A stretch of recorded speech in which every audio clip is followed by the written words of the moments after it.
L'interaction gravitationnelle traduit une attraction réciproque entre corps massifs. Cette action peut être modélisée par des forces.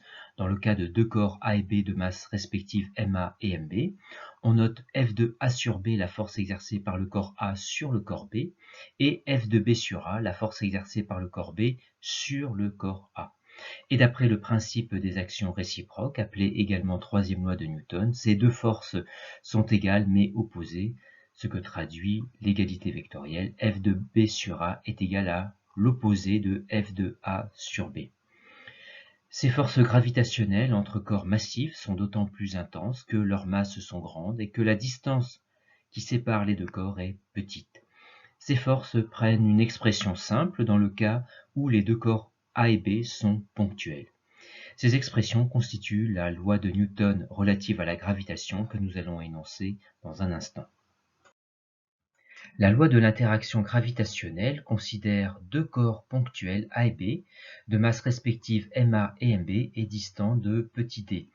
A exerce alors sur B une force notée F de A sur B, attractive, c'est-à-dire dirigée vers A, de direction la droite AB et de valeur F de A sur B égale G fois le produit des masses des deux corps divisé par petit d au carré. Dans cette expression, les masses sont exprimées en kilogrammes, la distance en mètres et la valeur de force est exprimée en newton. Grand G est la constante universelle de gravitation de valeur 6,67, 10 puissance moins 11, newton, mètre carré, kilogramme, moins 2. Et d'après le principe des actions réciproques, B exerce à son tour sur A une force opposée à F de A sur B, ce que traduit le schéma en représentant ces deux forces par deux segments fléchés de même longueur et de sens opposé. Cette loi s'énonce pour deux corps ponctuels, néanmoins on peut la généraliser à des corps réels. Tout d'abord, si la masse du corps se répartit uniformément autour de son centre, ce qui est à peu près le cas d'une planète comme la Terre, et non pas d'un astéroïde à la géométrie complexe. Tout se passe alors comme si la masse de la Terre était concentrée en son centre. L'autre généralisation concerne la dimension d'un corps que l'on peut négliger devant la distance qui sépare le centre des deux corps. Dans le cas de l'interaction gravitationnelle entre un individu et la Terre, on pourra négliger la dimension de la personne devant la distance qui sépare le centre des deux corps, ici le centre de la personne et le centre de la Terre. Le corps est alors considéré comme ponctuel. On peut résumer la loi de l'interaction gravitationnelle en donnant une expression vectorielle de la force exercée par A sur B. En plus de l'expression de la valeur, il faut maintenant indiquer le sens et la direction de la force. Pour cela, on définit sur le schéma un vecteur unitaire UAB, vecteur unitaire c'est-à-dire dont la norme est égale à 1. Ce vecteur a pour direction la droite AB et est dirigé de A vers B. On voit alors que la force de A sur B est collinéaire à UAB, mais de sens opposé. On traduit ceci dans l'expression vectorielle en indiquant le vecteur unitaire UAB pour indiquer que la force est collinéaire au vecteur UAB et le signe moins traduit que la force est de sens opposé au vecteur unitaire UAB. Et d'après le principe des interactions, la force exercée par B sur A a pour expression vectorielle l'opposé de celle de la force exercée de A sur B. Et pour finir, nous allons définir le poids d'un corps à la surface de la Terre.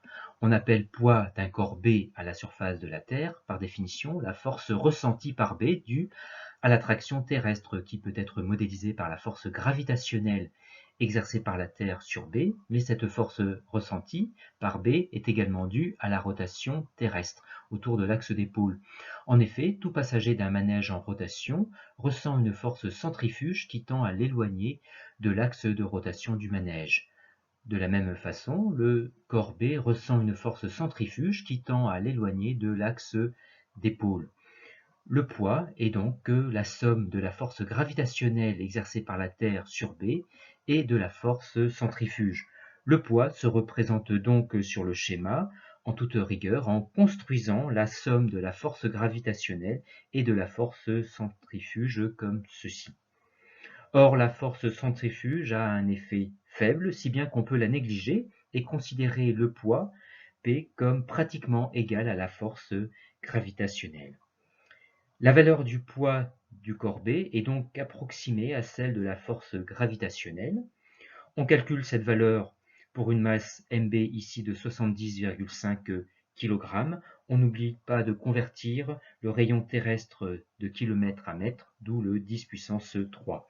L'application numérique donne une valeur de 693 newtons. Pour calculer plus rapidement la valeur du poids d'un objet à la surface de la Terre, on définit l'intensité de pesanteur, notée petit g, qui est tout simplement le poids ressenti par 1 kg de corps. La valeur de petit g peut être obtenue à partir du calcul précédent, correspondant à un corps de 70,5 kg, en divisant tout simplement la valeur du poids par 70,5 kg, ce qui donne une intensité de pesanteur de 9,82 Newton par kg. Cette valeur dépend en réalité de l'endroit où on se trouve à la surface de la Terre, et à Paris, elle vaut 9,81 Newton par kg. On retient qu'on peut calculer rapidement la valeur du poids d'un corps de masse petit m quelconque en la multipliant tout simplement par la valeur de l'intensité de pesanteur.